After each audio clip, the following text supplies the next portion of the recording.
Well, hello there and welcome to This Is The Day. My name is Sarah Otieno. It is a beautiful day and I hope you're having a lovely day.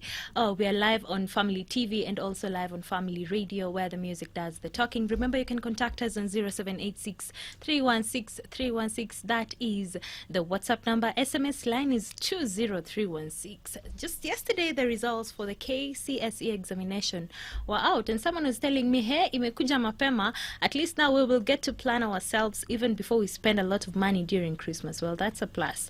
But let's look at what are the things that trended during this release, during this Kcse period. And today in studio, I have Alvins Onano. He is an educational counselor, a student mentor, and what? Tusaidia. Strength and conditioning coach. Strength and conditioning coach. Karibu sana to family. Thank you, Sarah. How are you feeling today? I'm good, I thank God.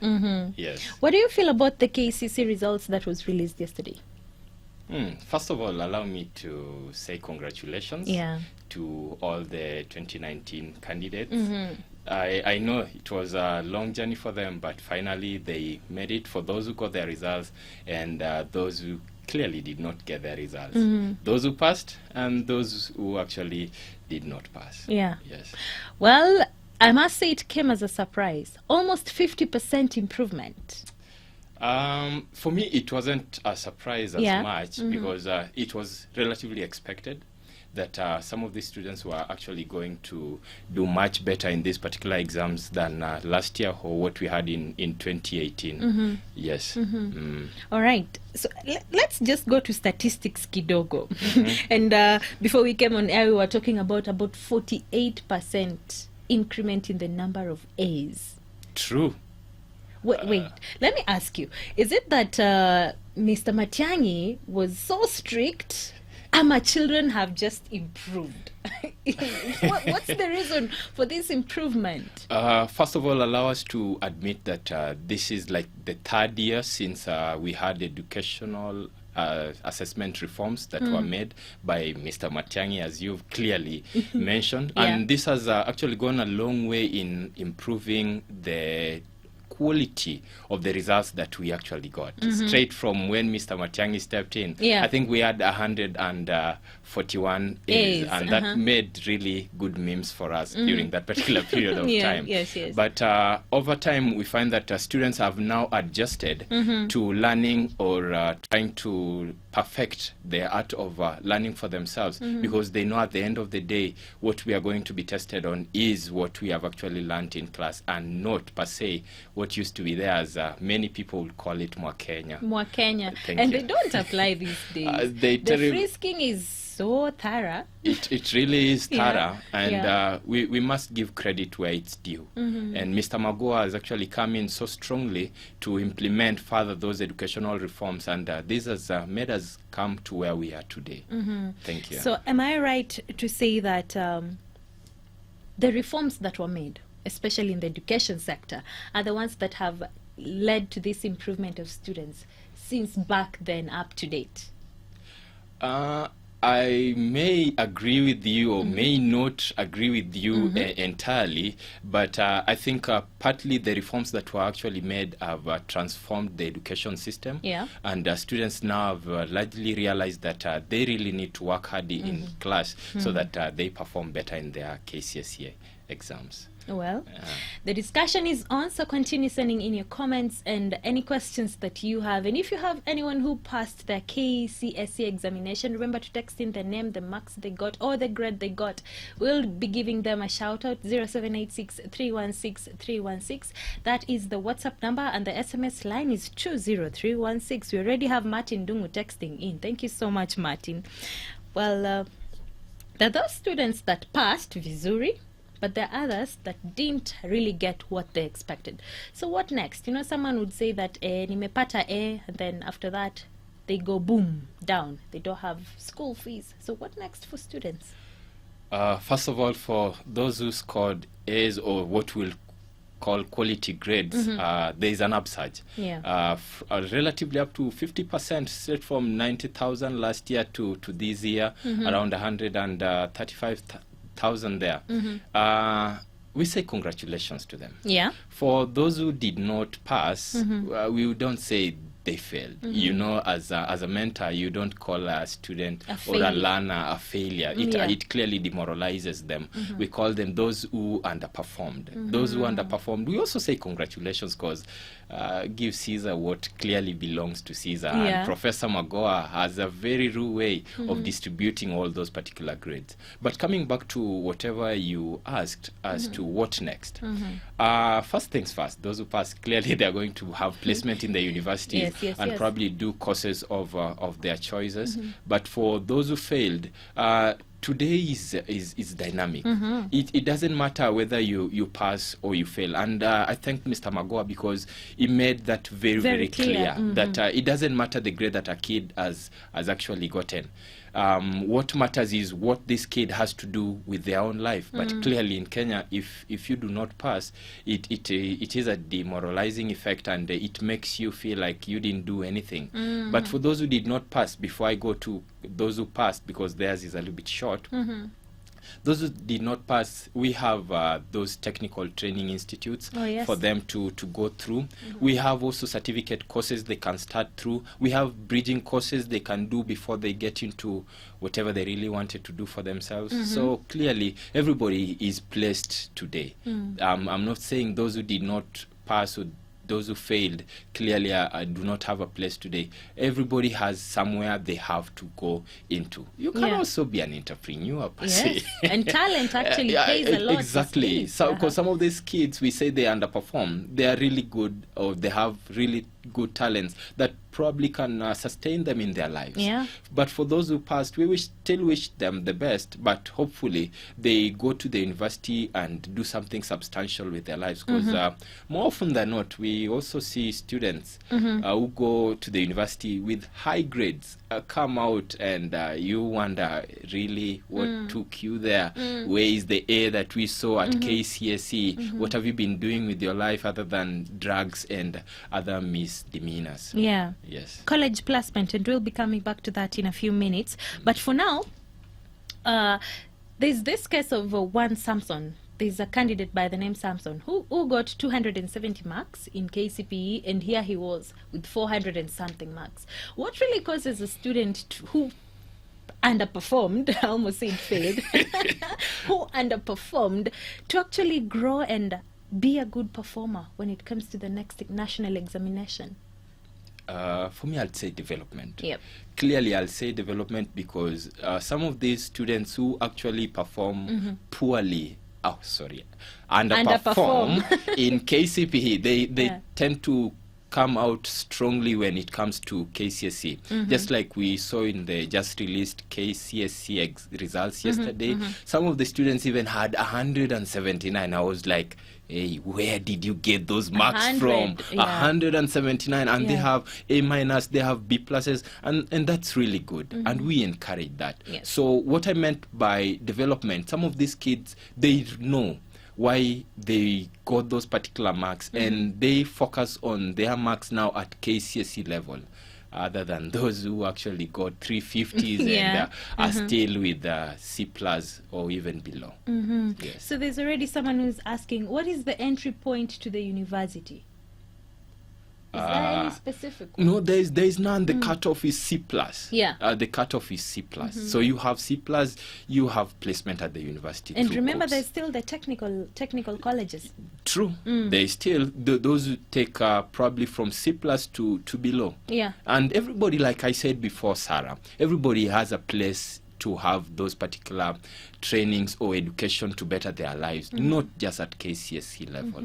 Yes. And it's not just the university. It is not just the university. As a matter of fact, allow me to diverge a little bit. Most people who go through these technical training institutes come out more practical than even the theoretical university students we have. I'm sorry, but I went to a university and I tried to be... I went to a university too. Thank you, Sarah. Yes. So technicals are really good. They do. They are more practical than the theory nature we have in most of our public universities. Most of our universities, that is. All right. When we talk about the issue of college placement, university placement, there is an issue that keeps coming up. And I'll tell this from an example. So I have a friend who did medicine because the mom wanted to be a doctor, and since she could not make it, then she forced the daughter to be a doctor and study medicine. And this is something that is happening, we must admit, right? True. So what are some of the things that we should consider when you are choosing a course in the first place? And for those who are doing parallel, choosing a university or an institution for your child to study as a parent, what are these roles? First of all, the euphoria of I did not become a doctor, my child has to be a doctor. Come on, parents. That's long gone. Yeah. That's a very barbaric way of viewing things. Kids nowadays, or learners, they have what they want to do, what they are passionate about doing. They wake up each and every morning. Somebody wants to say, I want to be a DJ. Your mother wants you to be a lawyer. Yes. Your father wants you to be a priest. And there's none. Nobody in your family is in that particular lineage. So for first things first, I think parents should just let children do whatever they want in terms of their career choices, because they have a say. At the end of the day, you don't want to be a successful lawyer and you've never attended any court proceedings or you've never represented anybody successfully, because I did this course for my parents. At the university, I also should give an example. We are this kind of students. They will be like, I'm doing this degree for my mother. She after this, I'll do my own degree. Do my own things. Why are you doing it in the first place? For the mother. Your failed dreams are not mine right now. For students who are seeking placement at the university, you know what you want to be. Ironically, I wanted to be a doctor in my Form 1 class. By Form 3, I was not sure what I wanted to be. By Form 4, I wanted to be an entrepreneur. At the university level, I am a counselor today. So it doesn't matter what you choose, but what is inside you, what's innate from you, what drives you, whatever it is you want to do, you can't become. Eliud Kipchoge says, don't limit yourself. Don't limit, Do not limit yourself in terms of placement at the university. Whatever course it is that you've been chosen for, if it is a course that you desire to do, go ahead and give it your best. If it is not a course you want to do, why don't you find alternatives of doing that particular course that you really wanted to do, so that you live your own dream, you become your own man or woman, as they say. Okay. Yes. And does this also apply to those who are placed by the government, what we call job? Does it also apply to them? Of course. Kcse, it's actually Kcse today. The center of placement is Kcse today. It's not job anymore. It gives students a varied time schedules for them to be able to either accept or revise the courses that they have actually been chosen for. So everybody has a choice today, and I thank the Ministry of Education for that. It's not, I've chosen you to do agriculture and you want to be an engineer. That's not your line. If I chose you to do agriculture and you want to be an engineer, you have the option. If your cluster points actually are the same or tally with those in that particular course that you really want to pursue. Yes, sir. Okay, so during the results or the release of the results, Professor Magoha said that those who will miss their results until a certain time, until they make sure that they verify some things, and the number totaled to about 658 candidates. Yes. And this results to some of the small mistakes that we do during the KCPE examination, during registration. True. What are some of these mistakes and how can we avoid them? Thank you. Some of these particular mistakes that actually leads to one not receiving the results as per the time they really need to receive their results are probably spelling mistakes in terms of your name, your random number or your index number. These are some mistakes that come straight from the school registration itself. So I wish to encourage most of the teachers who are actually registering these students to enlighten them that some of these mistakes can really be detrimental even to their results. Because right now, how would you feel if your results are withheld? And you're told, we need to verify. And you clearly didn't write any good composition and they still need to verify. That is, it really is taunting to students. And we just encourage them that they hold their patience. I think they have actually been contacted because it's usually very, very fast, just so they get their results also in time. But who is to blame for these mistakes? Am I supposed to say, oh, teacher, you're the one who didn't tell me to write my name correctly? Who is to blame? I think more so it's to the learner. Yeah. The learner needs to be enlightened that you need to be very careful, because sometimes the learner knows that my name is Otieno or my name is Kamau. I don't want it to come in my certificate. So I write, maybe I write Pearl, or maybe I write Rice, or any other name that is appealing to me. And you don't know that the government or the education sector, they have a database through which they verify some of these things, even with the registrar of persons, to know, is this person really real, just so they avoid what is referred to as plagiarism. Yes. Okay. And it's just a couple of years, almost 1.5 years, 2 years, since the new education system was introduced to us. What do you feel about it? Do you like it? The new education? Sarah, we've had 844. I can't quite remember since when. It's always been there. It is a grandmother of most of us right now. But first of all, I thank 844 because I'm here today. You're here, Sarah, because of 844. But it's not practical. Really?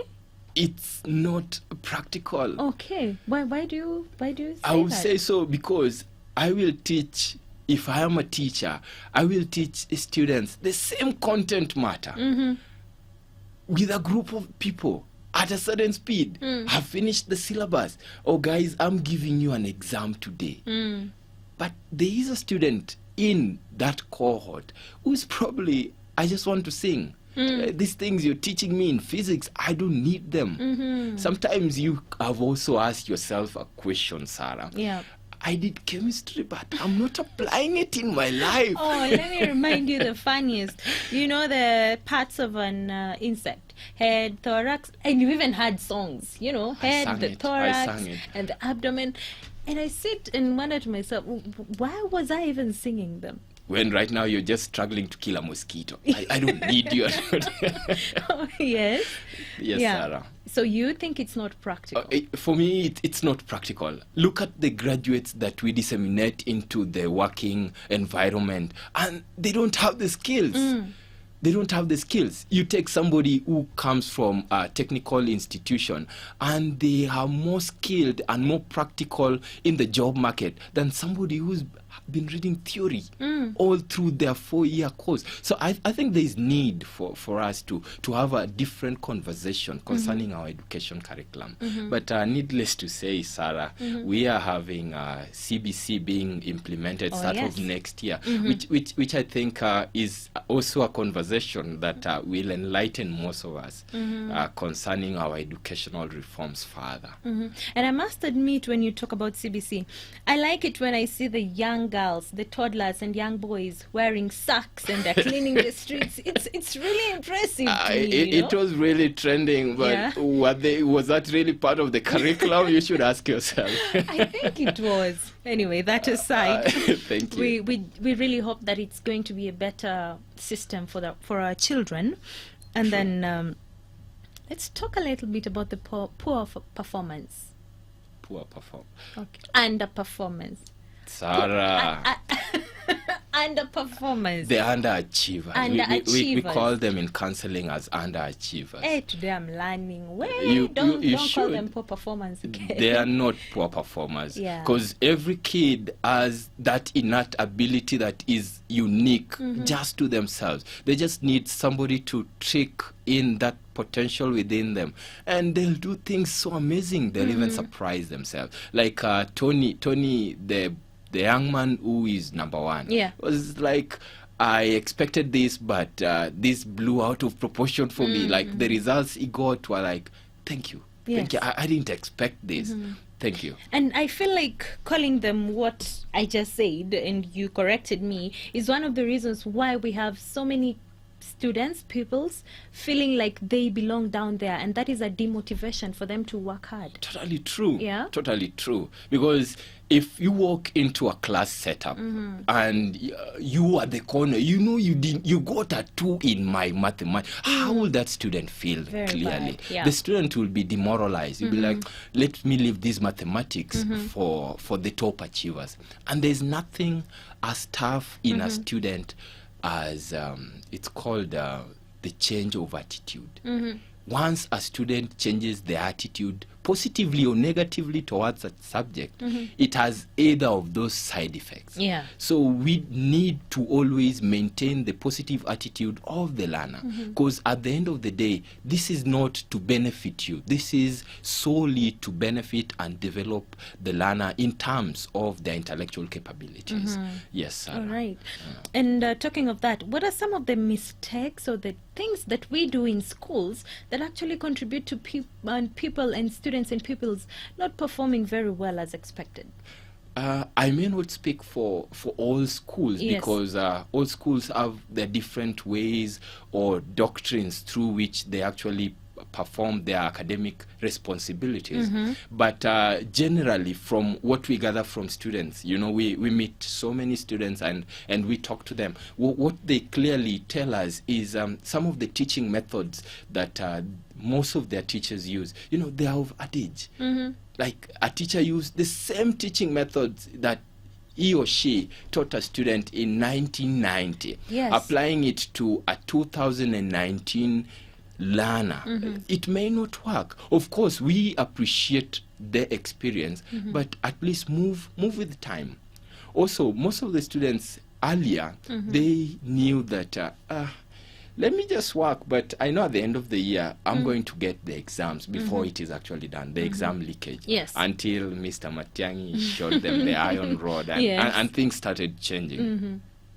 So I think it is upon us. We have that moral responsibilities as parents, as teachers, even as counselor, to be able to direct these children in the right way, to be able to let them know that your individual contribution is the result of what you're really going to get. But if we promise them, I'm telling you today, tomorrow this is going to come in the exam, and you guys are sleeping, it doesn't work like that today. Clearly, it doesn't work like that. Okay. Sarah. And are there things that parents do that contribute to this performance? True. An example, this brain I'm having, if you don't have it, then that silliness or stupidity comes from probably your mother's side. Such kind of comments really kill children, because they may be like, so this brain I'm having comes from my mother. Yes, because the father or the mother will probably think, people from my side are sharp. And we make such mistakes. You call your child different names, the ones that are demeaning to them, it makes them feel demoralized. They perform. There's a particular stage in a child's life where they go down in terms of academic life. I may not get into that conversation because it involves more of adolescence. If not well managed, it kills a child for good. Kcse says, see a king in a child, then the kid will subside in the child. So we need to see the importance, or rather the potential that the child has more than the kiddish nature of that particular child. Not all children will come up strongly so fast. Some need to take those particular baby steps for them to actually start to walk. Thank you. All right. We have someone who's saying, I am congratulating my nephew. His name is... here is imagine as a squeeze. They're so hard. That should be Jerome someone. I don't get the second name. Please retext if you're listening and watching. He got a A-. That's really positive and good to our family. I'm also congratulating, and her name is Gladys. I'm congratulating my sister. She wrote short spellings again. We'll talk about short words. I know. 2019 kid. So, SST, I think, is sister. I clearly don't understand that. So I'm congratulating my sister. Her name is Sharon Otieno. She got an A, and I thank the Lord for that. Please comment on the issue of school placements from primary to high school. Does it affect their results? Come Kcse. Wow. That's where I was going next, by the way. That's really heavy, Okay, let's get from the sentiments of Professor yesterday when he was releasing those results. Yeah. He said it doesn't matter which school you go to, but as parents, as Kenyans, we always want the best. Oh, yes. And we think the best is national school. If they are not going to a national school, then they're done. Even for the kids, they look at the school that they are going to. If they hear the school is ABC, CDF, PTA sponsor, they're like, no future here. But as you can see from those extra county, sub-county schools from yesterday's Kcse results, they performed way, way better than even some of our national schools that we have around. So I don't think the euphoria or the concept of where you're placed after KCP really determine what you're going. If you're really determined to score good grades, even if you're just under a shade of a tree, clearly you are going to perform better. But it happens. A lot of parents, and I know some of them, whose parents, whose pupils and children performed very well in KCPE, and right now, as the placement is still going on, they would want the children to go to, nataka kwenda Kenya High, because last year it was the leading school, this year again it's leading. I want my child to go to a big school with a big name. Should that matter? And especially for parents, because sometimes the children get pressure from the parents. True. But I don't think names today really matter in terms of academic performance. If you're looking for development, then you'll clearly know which school to take your child to. But if you're looking for names, I can start my school, King's Collection. And probably all kids will want to come because of the name. But what am I giving? What is my service delivery to those particular learners?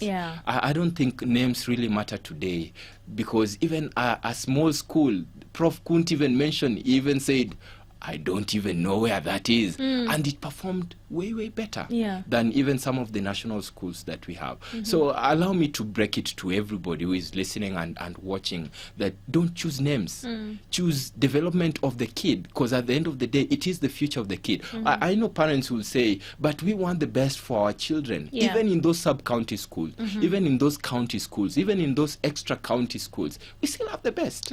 Because the same content matter that is taught at the national schools is still taught at the sub-county, extra-county schools, because it's just one curriculum, and the evaluation process is also the same. It's not that at the national schools level they have different evaluation process that are so much different from those that we have at the extra-county or even the sub-county schools. So I break it.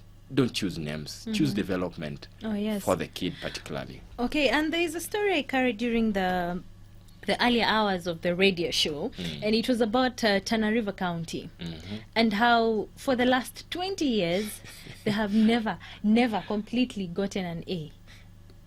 Why is that? We all know the history behind Tana River, with a lot of clashes and banditry, and I think that plays some overall to the poor performance. Allow me to say the underperforming nature of such a particular county. And I'm just hoping for the best, but 20 years, it's really been a long time. And I think the regional education coordinator in Tana River, at least they should try to find out what are some of the challenges that the learners or even the teachers there they face that are really making them not to perform, just like all the other counties we have in Kenya. So if I'm getting you clearly, communication, and clear communication for that matter, between those in charge, and I'm talking about the education officials and the students, really matters to make sure that performance is improved? True, it does. Because, of course, we know there are certain things we cannot tell the learners, but their involvement in whatever we are doing, their involvement in, or rather their participation in the academic processes in school or even out of school, clearly it really affects that. And we really need to involve them more so that they feel they are part of it. Like I take the case of Kenya High, the school that is actually leading today in Kcse 2019. And it's interesting because they're just our neighbors. Today, we could hear the singing, you know. I almost joined the band, but I figured out I am not from that particular school. Oh, yeah? I also had an interview with you, Sarah. I was mentioning the case of Kenya High. You look at the relationship between the teachers and the students. It's so cordial to the point the students will be open enough to even share those deep failures or scares that they may probably be having within them. And it is so much easier to understand students from that particular level, other than having a school where there is only one center of power or communication. The principal, he says this and it becomes low. And most everybody of the time he's very authoritative. He is very authoritative. Teachers will see him and probably run away. What about students? You know, those are some of the things that we really need to iron out to be able to help our learners, because they are not learners. They are with us for a particular period of time. They are tomorrow's leaders. Yes. And we need to enhance that within them as early as now, so that they accept responsibility to whatever it is that they are doing for their academic performance. Let's sample some of the comments that have come in. I have, my name is Brenda. I got an A- and I'm really grateful. Thank you so much for the information that the counselor has given us. It is really helping me, especially when choosing my courses. That's a good one. I'm Kevin Ojinjo. And I'm tuning in from Kisumu, Dala. Thank you so much, because my son is doing his examination next year, and that way I know what to look out for and how to direct him the right way. Thank you. I also have another person who texted via the SMS line, the WhatsApp number. Gladys Wakiambo, are you listening to me? I have not forgotten about you as well, and thank you so much for listening in today. His name is Victor. We sampled that. Victor from Mount Elgon. He got a B plane, and he's saying thank you so much for the motivation. I have another one who's saying, what do I say to my son who's gotten a C+ and is very frustrated with the results and not willing to move forward with education? Please help. Wow. Wow. I think if parents will be that honest, then we will find the best way to move forward. Because just like Tony said yesterday, that the exams, or rather the results that he got, were beyond his imagination. There are some of the students who also feel like the results they got were below the expectation. So for such a student, I think that being open enough with them, telling them the reality concerning those particular results, will actually help them. But most parents do not know how to do that, because they are not professionals in that line. But I would probably say charity begins at home. Motivate this child, because C+, that is a definite placement to our universities today. But more so, you can also link up with a counselor or a mentor to be able to actually debrief this child on the best way possible. And we'll be talking about mentorship, in a couple of minutes. But for now, there's a comment that has come in line with what we were discussing off air about CBC. And this person says, they didn't give me their name, but CBC has really helped. I feel like our country is moving forward when it comes to education with the CBC program. What do you think? Competence-based curriculum. I think for me, it was time that we made such drastic reforms in our education sector. Of course, 844 has helped many of us, but like I said before, Sarah, it is not practical. CBC for me, you can see probably I'm smiling. Yes. It is more practical, because now I will not be looking at the whole class or the whole setup of my class. The curriculum that we teach in 844 is meant just to discriminate over who knows how best the teacher taught, over who memorized. I will not use that. I will probably say memorize the content better. But with CBC, you find that I look at what is the child able to do. Positive, creative thinking, talent, citizenship, self-efficacy. Those are some of the things that we try, or some of the attributes that we try to exhibit from the learner. Yeah. And I'm grateful for whoever has asked that question, because that is a conversation that many people do not want to have. People will be like, this is Kenya. They probably will never reach the implementation stage. Yeah. But Yeah. already we are in the process of implementing CBC. And I thank the Ministry of Education for coming out strongly for us to be able to have this particular shift, not only based on what the student can get from the class, but what is the student good at. That is why I was saying there are some topics that a student is taught and is like, it has never helped me in life. Sarah, I will probably say for my case as an example, there are topics in mathematics. I, of course, loved my mathematics teacher.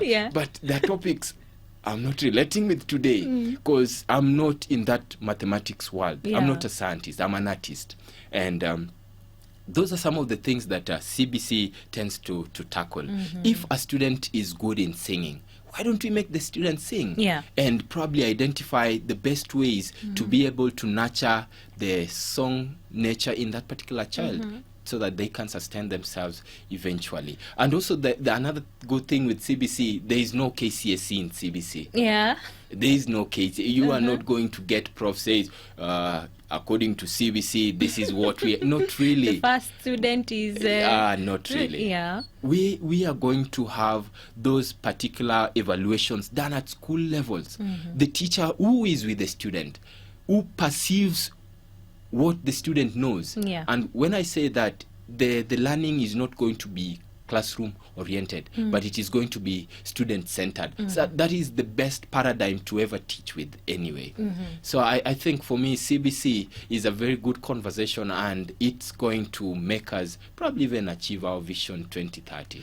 And it also helps the tutors, the teachers. It really does help the tutors and the teachers in understanding the student and building a positive relationship with the student. Unlike what we have today, I can go to class and just teach. It doesn't matter for me whether the student is with me or not. Per se. Most teachers actually do that. But with CBC, I have to learn from the perception of the perspective of the child. This kid, he doesn't like this. That is what the direction I want to go. This child loves this. That is the direction I'll actually take, so that I boost the morale of this particular child, and I instill positive thinking and even self-confidence within the child. So CBC for me it's a good goal. Yes, that's really a plus there. And we had talked earlier about the mentorship and talking to pupils and students who feel like they are a bit low and they don't feel like continuing and taking to the next level. So what's the importance of mentorship? Because you're a mentor. True. True. Mm-hmm. Somebody wrote that the period between birth and death is called life. Yeah. And in our lives, it doesn't matter which stage of life you are in. We all need mentorship, because at some point you're like, I can't do it. But if you have somebody who shows you the potential within you, then he or she makes it easier for you to be able to move into the next step of life. Right now, even most of those particular candidates who probably scored A minus or even B plus, they're like, I want to do medicine. No, medicine, not really. I want to be a journalist. No. There's a lot of there's confusion. A limbo they are in currently. And they need a mentor to be able to guide them through, especially with the choice of courses they need to take, depending on their capabilities, of course, and what they're passionate about. But as a mentor, this is a period where students really go haywire. If really not positively sensitized in the direction they need to take for their optimal academic performance. As a mentor, what I would advise is for the child to know their weaknesses, to know their strengths, to know what excites them and what they're really passionate about. Because what excites you, you tend not to be passionate about, because excitements are normally short-lived. Then they can consult a a counselor or even a mentor, or engage in any mentorship program that are ongoing. Right now in Nairobi, there are a number of them that are really good for students to actually be able to attend and get vast knowledge concerning placement in university on how to move forward from now. Because like you said, there's a student who doesn't want to go into the education sector, but this is Kenya or this life we have today. You have to have those particular papers. Even if you want to venture into entrepreneurship, you still have to have the papers to give you an edge or give you that wide insight of how the world actually operates. So mentorship is key, and it's very important. Mentorship, in as much as we will not accept it, but it is very, very key, especially for students who are actually moving to the next step in their life. And not only for commercial mentors like myself, but parents can also be mentors. Pastors can equally be mentors to these children. Even if you have a brother or a sister, you can equally mentor them as a person. Your nephew, your niece. It doesn't matter if you seek that professional bit of mentorship or just somebody telling you, you did well, man, and we are hoping that the next level you transition successfully. Just a word to be able to encourage you into the next step in your life. Right? And I like what you've said, just a word to encourage you. So mentorship does not only necessarily mean that I will sit with you in a room for 3 hours just telling you what you're supposed to do. Just a simple word can really work magic. That's not mentorship. Telling you what you're supposed to do is not mentorship. I'll be giving you a whole version of what your life is supposed to be, and that is not what I want.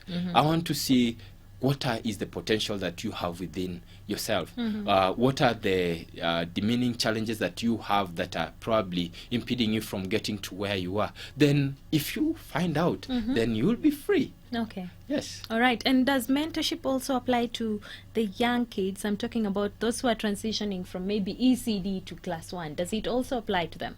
Sarah, like I said, for developmental purposes, mentorship is for everybody.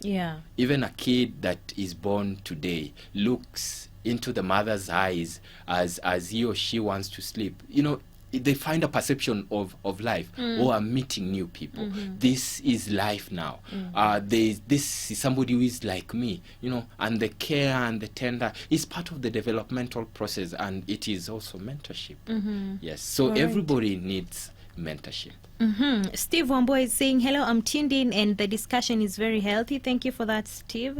But before we leave this studio, there's probably someone who did not get the marks they expected, and I feel like you should talk to them and tell them that there's still hope.